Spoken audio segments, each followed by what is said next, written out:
Pheasants everywhere, and not a sausage to eat. But today we are going to put that right with the help of this wonderful new mix from Weschenfelder. Now the thing with pheasant sausages is there has never been a standalone pheasant seasoning or pheasant mix. It's always been a case of you use a game mix or you make your own. But Weschenfelder, working with Leonard's, who are a great company, have come up with this standalone pheasant mix. And to be quite honest, I'm rather excited to try it. So all we need to do is sort them pheasants out and add some more breasts to that. But we ain't got no shortage. We're all right.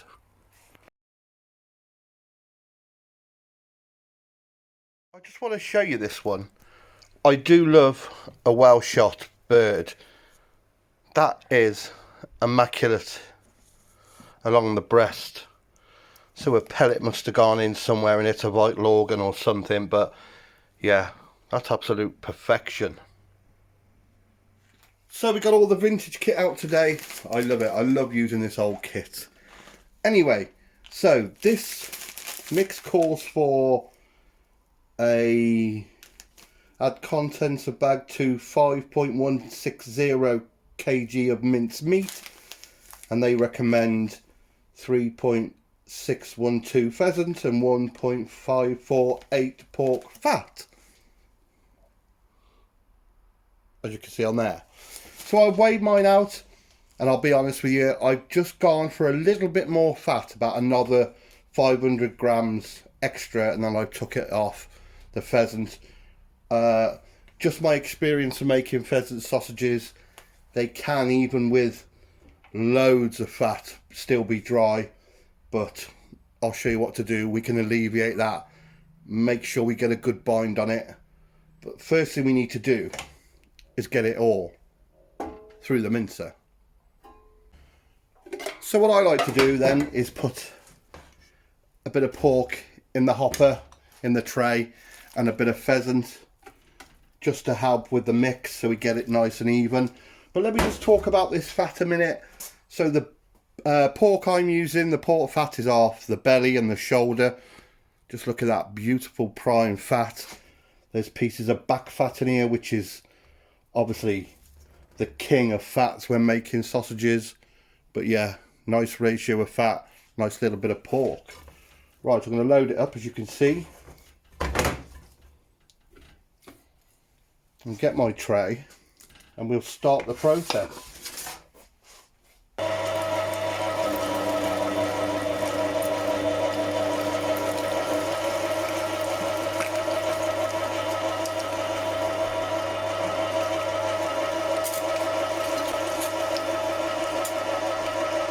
So as you can see then, that's coming through.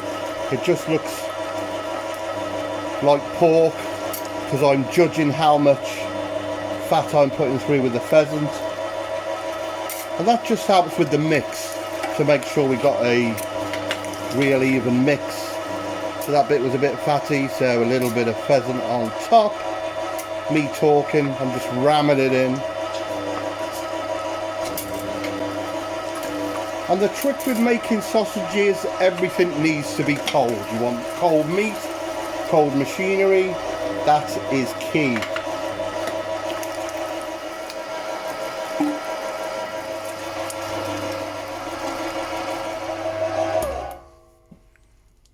So that's our first mix. Not looking too bad. Might be the odd bit of feather, the odd bit of shot. You'll soon find the shot in your pan. So to our minced pheasant and pork then, we're going to add just over a kilo of water. Now there's several ways you could do this. You could add your mix dry and then put your water in, but I'm going on how we make sausages in the trade. So we'll add our water, get it sticky. You can see it's changed consistency, so just make sure we get all the water in. And one of these lovely new pheasant mixes. Now with it being a mix, the rusk is already in it, Lovely. So we get that mixed in there now. Smells wonderful. So we're just giving it a preliminary mix then, just evening it out, get it mixed in, and what I'm going to do is send it through the mincer again, as we do in the butcher's shop. That'll give it one more final mix, and you'll notice a change again in the texture. It'll come out pure sausage meat. So you can see how different that looks now to what we started with. What is coming out now is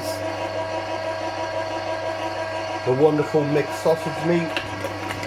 It's the next stage that is the most important. It's binding it together. Basically, we're trying to fuse fat to lean.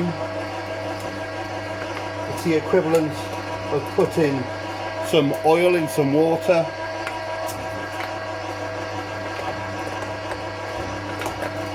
But I'll talk more about that when we get on the job. So like I was saying then, this is the most important part, is binding it. It's a notoriously dry meat to start with, so hence why we've got that pork fat in there. But I think that mix is just a little bit too dry, so I'm going to add some water. Just a little bit. And this will help glue it together.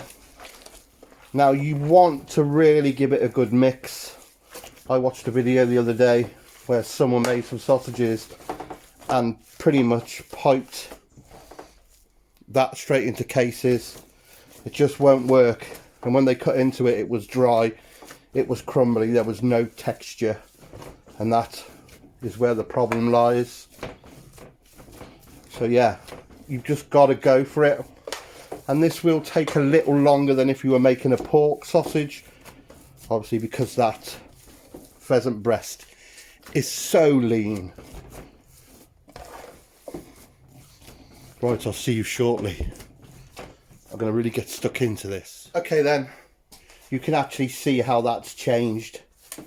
Gave it a good mix. One way of telling is if you pick it up and hold it, it will stick to your hands.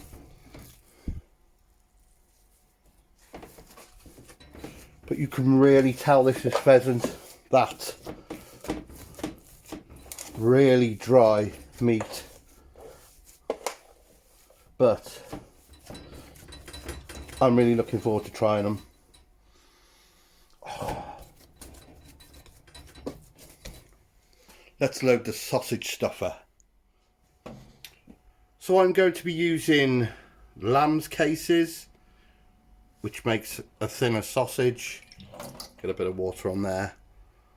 I always think that with sausages like these, anything gamey, I think present themselves better as thins.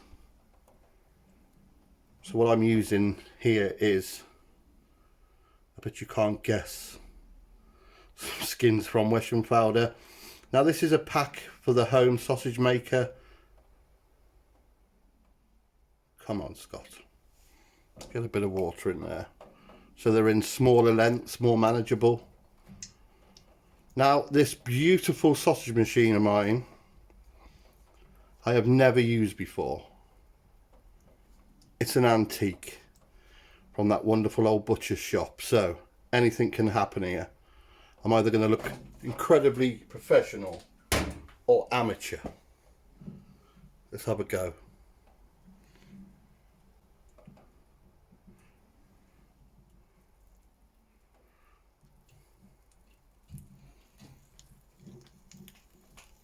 Now you want to just let the meat take the skins off, hold it just with your fingers there.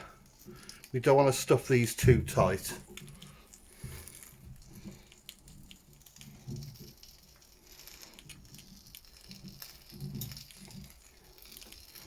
We want to clock where the end is of that skin, so we just release the pressure a bit until it shows its face.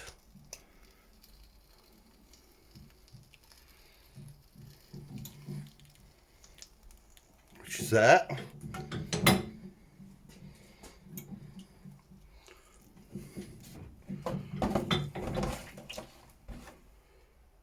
Get the next lot ready. So just until it starts filling, you can see there, just holding the skin back slightly just to fill it.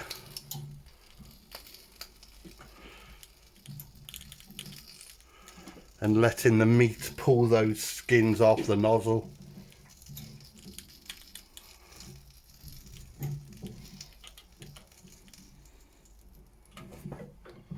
There's an end. Beautiful. Okay then, now for the fun part. The witchcraft, the alchemy. Turning this, what we call a chain of sausage, into links. Now when I said you don't want to stuff these too tight, it's all about the tie-in. You will never tie them. You won't get them to go through each other, which I'll explain, and you'll end up with bursts. And of course, with these being lamb's casings, the thinner ones, they are super hard to master. So if you're starting out, get yourself some hog casings which are a bit more resilient. So what I just did, I don't know if you saw that, is made 3 sausages. Now I'm going to lift that up there, bring that through and twist. So in my head I've gone, right, that's 2 sausages. So bring the chain up again, twist.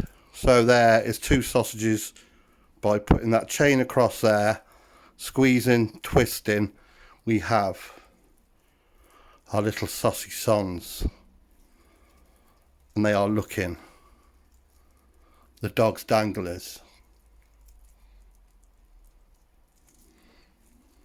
There's me not concentrating. Look, I've gone smaller on those 2.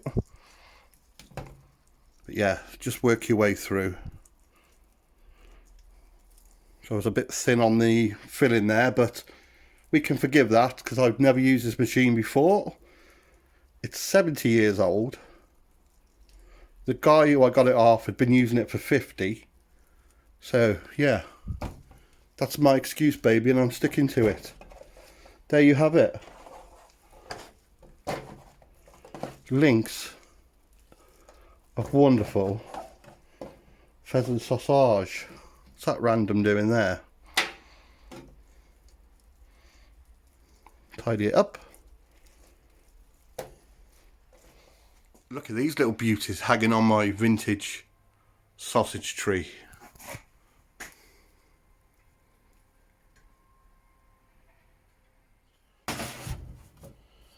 There they are. How good do them bad boys look? My beautiful thin pheasant sausages using Weschenfelder's new mix. So what I like to do then, as you have seen, I pipe these into the lamb casings, then I hung them on my sausage tree, and I like to leave them at an ambient temperature, obviously if it's cold enough, for about half an hour, all depends how many flies are about. And then what I like to do then is to put them on chill. Now the reason I like them in an ambient temperature is when this meat comes out of the machine, it comes out under tremendous pressure, so it's all compressed. Then you factor in that the skins were wet and malleable, so I'd say twice as big as they normally are. So you've got skins that want to shrink and meat that wants to expand. So if you leave it ambient, it does that for you. It dries out, the skin dries around the meat, and the meat just slowly relaxes open. And that's how you get these lovely bangers, because they look totally different to what they were like when they come out of the machine. So all I need to do now, you know the drill, is try a few. Fancy it?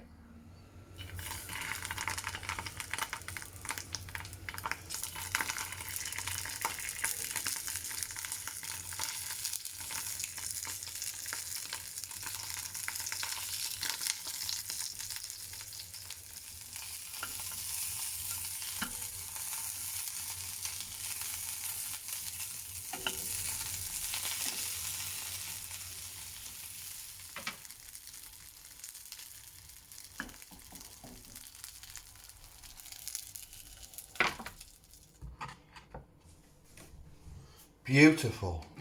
So I've let these cool a bit, let all the flavours settle down so we can give it a good tasting. Let's have a look what the texture's like.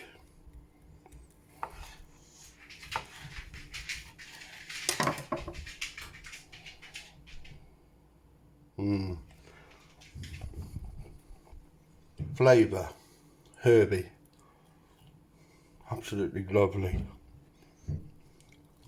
Yeah.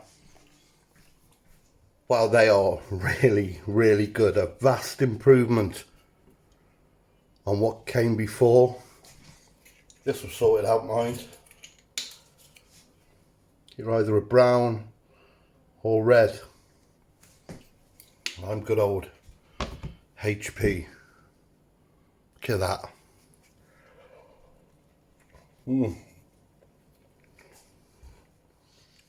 So there you have it then.